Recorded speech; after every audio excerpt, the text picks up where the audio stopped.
Hoje é um dia muito especial porque eu tenho muita curiosidade por essas grandes figuras da Bíblia. A gente ouve quando é criança, ouve na missa, porque minha família era católica, agora no culto. Rei Davi, Salomão, Moisés, Abraão, são grandes figuras.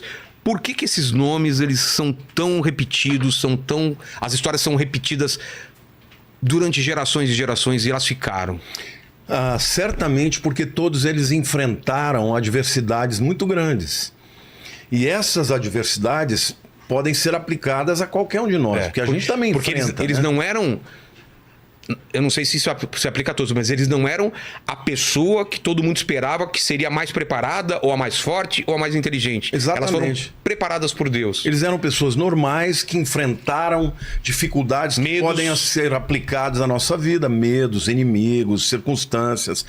E eles foram fiéis a Deus e a sua fidelidade permitiu que Deus escrevesse uma história em conjunto com eles que fosse transformadora, né? Você citou de Moisés. Moisés foi o libertador do povo. Abraão é o pai da fé. E Davi é o maior herói de Israel, sem dúvida alguma. Sem dúvida alguma. E todos eles também têm histórias de erros, de falhas como os nossos. Muitos erros. Superaram isso. Você sabia, por exemplo, que Jerusalém, que é a cidade mais importante do mundo, é chamada de a cidade do rei Davi. Ah, é? Porque foi Davi quem estabeleceu a cidade de Jerusalém. Embora ela já existisse antes, desde o período de Abraão, quando Abraão encontra, por exemplo, com Melquisedeque, ele era rei de Salém.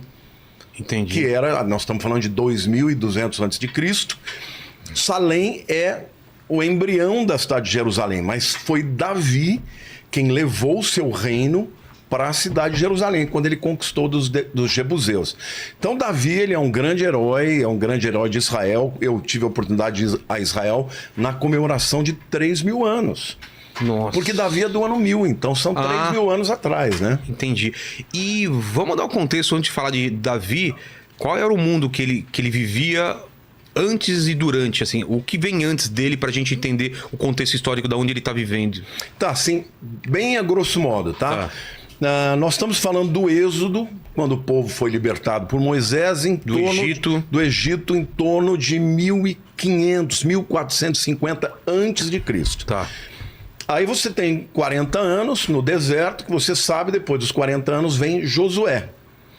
Josué foi o sucessor de Moisés que tomou a terra prometida, que é a terra onde está Israel hoje. Quando ele chegou lá, ele dividiu o território pelas 12 tribos. Mas quando morre Josué, que foi o grande líder, né, sucessor de Moisés, veio um período de aproximadamente 300 anos chamado período dos juízes. Nesse período, as tribos estavam divididas pelo território e cada um tinha a sua própria vida. Eles não estavam juntos como povo. Né? Uma nação governada por um rei, não era? Cada lugar tinha os seus próprios líderes e tal. Quando surgia um problema, Deus levantava um juiz naquela região. Entendi. Isso durou aproximadamente 300 anos. Caramba, muito tempo. Só que quando Deus levantou um homem chamado profeta Samuel, ele foi o último dos juízes. Paralelamente, todos os povos circunstantes, ou seja, os povos vizinhos de Israel, já tinham o próprio rei. Já tinha um exército. Isso era uma vantagem. Era uma vantagem, porque quando você está falando de guerras, por exemplo, os midianitas vieram contra a região lá em que Gideão foi levantado. Ele teve que levantar pessoas da sua tribo. Mas não acontecia de todas as tribos se juntarem para lutar contra o inimigo comum. Entendi. Não é? Então Deus levantou Sansão, Débora, Gideão e vários os juízes. Mas chegou uma hora que o povo começou a pressionar a Samuel, que era o último juiz, para que ele ungisse o rei. E Samuel ficou magoado. E Deus falou com ele: Samuel, você não fique chateado, eles não estão contra você, estão contra mim. Eles querem um rei, eu vou dar. E aí ele ungiu Saul. E Saul foi um rei que venceu muitas batalhas, foi ungido por Deus, só que ele cometeu erros gravíssimos. E aí Deus simplesmente chegou e falou: olha, eu não quero mais esse camarada, porque Saul, ele era o homem que no olhar das pessoas era o homem ideal. A Bíblia diz que Saul, ele passava na altura do povo em geral, dos homens em geral, uma cabeça. Então ele era alto. Eu era um cara de pelo menos 1,90 m. Tá. Entendeu? Era um cara forte. Então esse era o tipo do... Porque naquele tempo os reis, eles eram reis tribais, né? Eles tinham que ser guerreiros, eles tinham que ser pessoas vistosas. E a Bíblia diz que Saul era um homem lindo. Isso é uma representação do que, Tuti? Que Não, aí já provavelmente deve ser Davi tocando para Saul. É isso? Isso, tocando isso. harpa para Saul. Isso. Essa representação de Saul, um cara forte. Saul, o cara sentado lá Tá. e Davi. Por quê? Porque tinha que ser um guerreiro. É o cara que ia na frente da Que batalha. intimidasse o intimidasse. inimigo.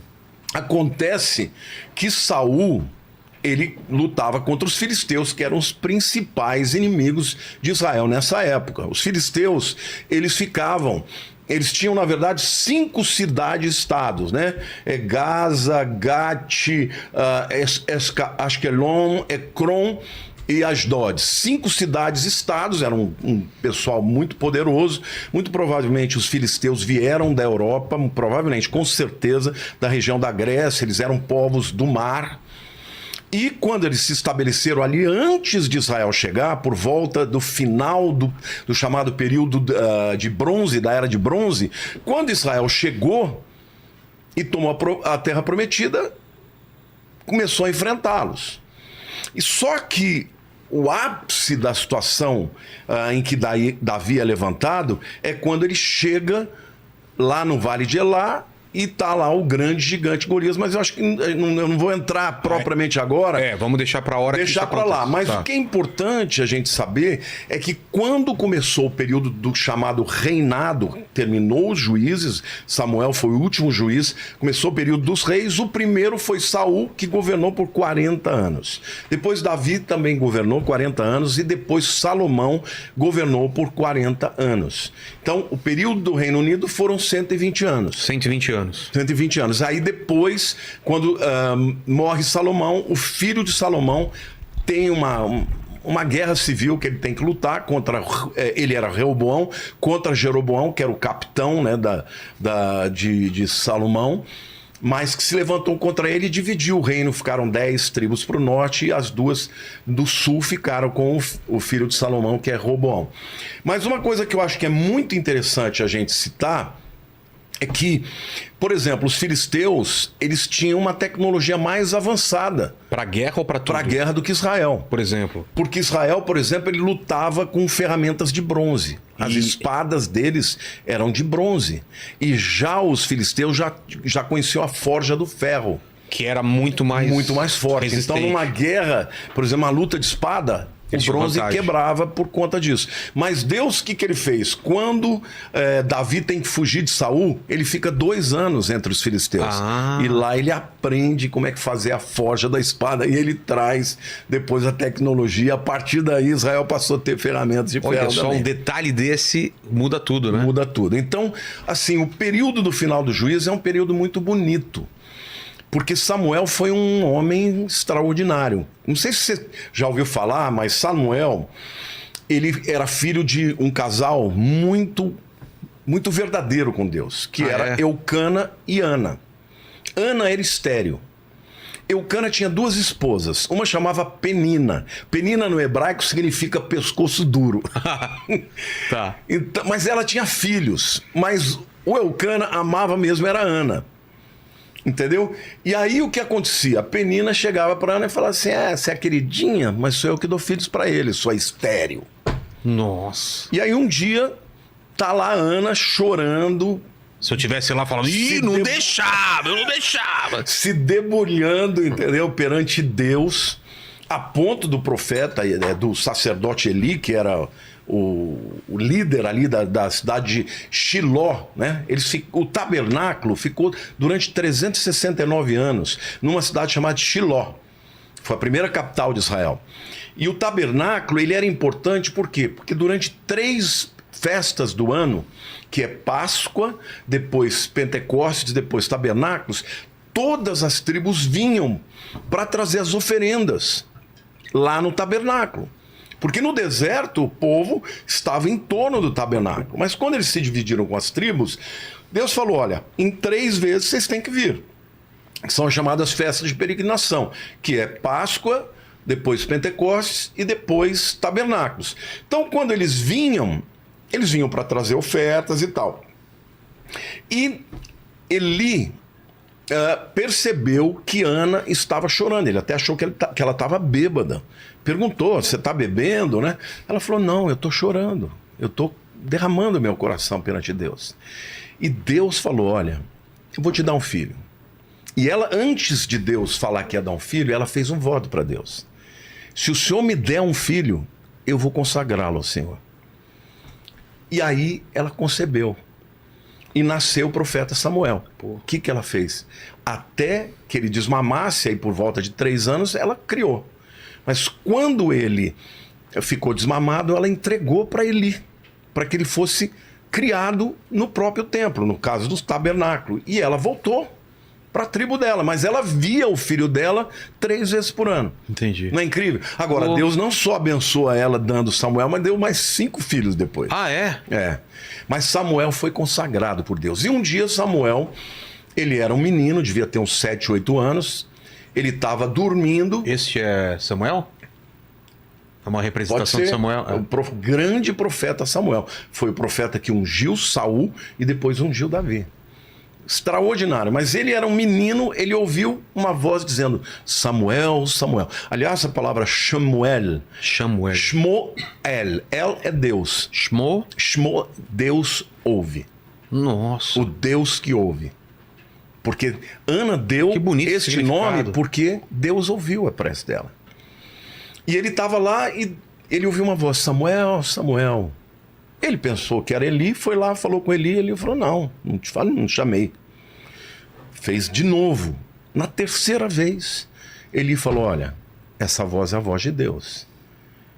Se você ouvir de novo, você pergunta, fala, Senhor, que o teu servo ouve. E aconteceu, e ele falou. E aí Deus falou com ele. E deu uma palavra profética em relação a Eli. Porque Eli era um homem de Deus, mas ele era muito leniente com os filhos dele. O que é leniente? Leniente é um cara fraco, não educou. Tá. Os filhos dele, por exemplo, roubavam. Quando traziam os sacrifícios, eles pegavam a melhor parte para eles, os cordeiros perfeitos para eles comerem, e davam os piores para Deus. Eles se prostituíam com as mulheres que vinham. Quer dizer, eles eram... E o pai não... E o pai fazia vista grossa. Ele sabia, porém não fazia nada. A ponto de Deus ficar tão cheio dele que permitiu que os filhos dele, quando os filisteus atacaram, eles normalmente levavam a arca antes, porque a arca representava a presença de Deus. Os mandamentos estavam lá. Exatamente, estavam dentro, estavam as tábuas da lei, tinha o vaso do maná e também a vara de Arão, né, que floresceu. Mas mesmo assim, Deus permitiu que os 2 filhos dele, Hófni e Finéias, fossem mortos. E quando Samuel, Eli estava bem velhinho, ele recebe a notícia que os filhos deles morreram, e a arca, né, tinha sido levada pelos filisteus, ele cai de costa, quebra o pescoço e morre. Caramba, então foi trágico, muito trágico. Foi muito ruim, porque ele foi um homem que não respeitou a Deus e não criou seus filhos e permitiu que eles profanassem lá o tabernáculo o tempo inteiro. E Samuel, em contrapartida, foi um homem consagrado. Então, ele era extraordinário. E a partir de então, ele começou a ser o juiz mesmo das tribos de Israel. Embora ele não fosse ainda um rei para todas as tribos, era como se fosse já, porque vinha gente de todos os lugares para pedir direcionamento e tal. Quando o povo começa a pedir um rei, ele fica magoado. Como se ele não fosse bom o suficiente. Mas Deus fala, não é a você que eles rejeitaram, mas a Davi. Desculpe, a mim. E aí ele fala, eu vou dar um rei como eles querem. E aí ele unge a Saul, Saul se torna um homem extraordinário, tem muitas vitórias na batalha. No começo, Saul teve um primeiro momento em que ele foi fiel a Deus. Mas ele teve pecados muito sérios por conta de ter essa vaidade. Foram 3 pecados que fizeram realmente Deus acabar com a história de Saul. Porque Deus fala para ele, olha, se você tivesse sido fiel, eu iria fazer com que o reino continuasse na tua família. Mas quais foram os 3 pecados sérios de Saul? O primeiro é quando ele, Samuel fala para ele, olha, eu vou chegar tal dia, você espere eu chegar porque eu vou fazer um sacrifício e aí você pode sair para a batalha. Samuel deu o dia que ele viria. E o povo começou a ficar muito impaciente, porque ele não chegava. Ele chegou no último dia, no final da tarde. No último dia, Saul não aguentou esperar. O povo pressionou, ele foi ele mesmo e ofereceu o sacrifício. Quando Samuel chega, fala, mas que coisa louca você fez. Eu não te falei que eu vinha? Aí, ao invés dele se arrepender, como Davi fazia, ele deu desculpa. Mas o povo me pressionou. O povo estava com medo. Entendeu? Esse foi o primeiro pecado. Ele desobedeceu, não esperou e fez aquilo que não era agradável a Deus. O segundo pecado foi quando eles prenderam um rei chamado, dos Amalequitas, chamado, como é que ele chamava o rei?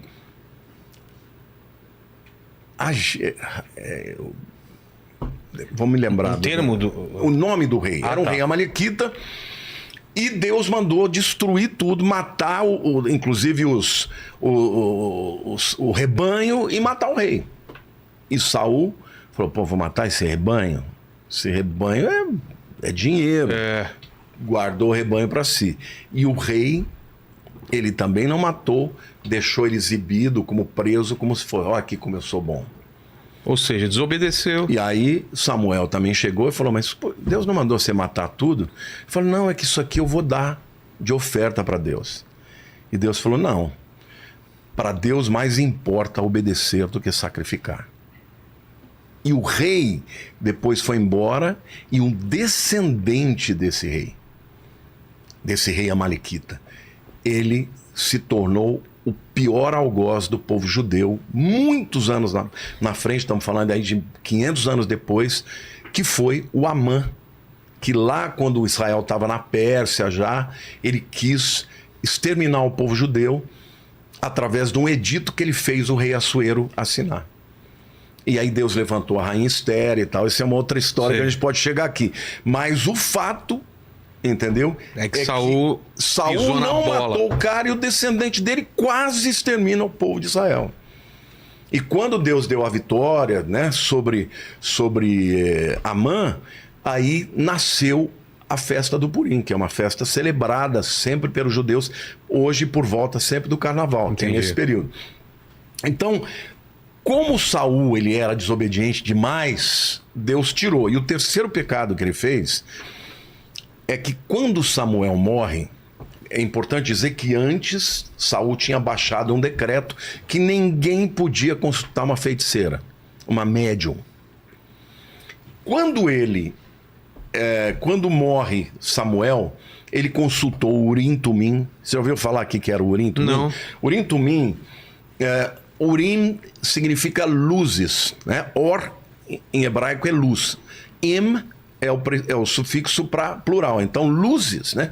Que muitos acreditam que era duas pedras, uma branca e uma pedra preta. Quando a pessoa consultava, o líder, o sacerdote consultava a Deus, Senhor, eu devo ir nessa batalha. Se fosse sim, a pedra branca brilhava sobrenaturalmente. Se fosse não, era preta que brilhava. Então, Saul consultou o Urim-Tumim, Deus não falou. Não falou através de profeta nenhum. E aí o que ele fez? Ele foi, se disfarçou, botou roupas andrajosas, roupas velhas, e foi consultar uma pitonisa, ou uma feiticeira, ou uma médium de Endor. E Deus abominou isso. E esse, inclusive, é um dos textos mais difíceis da Bíblia. Mas claro que ele não achava que estava enganando a Deus, era só para não ser reconhecido. Ele não estava nem aí com Deus. Ele falou, Deus não me ouve. Então eu vou ter uma resposta. Por quê? Porque os filisteus estavam vindo para cima dele. Ele começou a ter perdas. Deus retirou a unção dele e colocou sobre Davi. Entendeu? E o que aconteceu? Ele vai consulta Samuel, digo que é um dos textos mais difíceis da Bíblia. Consulta a adivinha. Adivinha para que ela fizesse subir Samuel. Subir como? A vida? Voltar. A vida não. Ficar possuída por ele como uma médium. Né? Pra consultar, pra consultar como... E aí vem a entidade, né? Que a gente não tem certeza se é Samuel ou não, né? Pode ser um demônio, pode ser... E ele repreende Saul e diz que você vai morrer amanhã. Sério? E ele morreu. Morre no dia seguinte. Ele foi no dia seguinte para a batalha contra os filisteus. Morreram 3 filhos dele. E quando ele percebeu que ele ia morrer, ele se joga em cima da... Ele pede pro escudeiro dele matá-lo, o cara não teve coragem. Ele se joga em cima da espada. Porque ele estava cercado, alguma coisa que ele ia morrer. Não, ele ia ser morto. Qual o medo que ele tinha? De ser prisioneiro. De ser prisioneiro, entendeu? De virar, entendeu? Chacota para os filisteus, né? Então ele se mata por conta desses 3 pecados que foram muito graves. Nesse ínterim, porque o que acontece? Quando Saul começa a pecar, Deus fala para Samuel: eu já não vou mais seguir com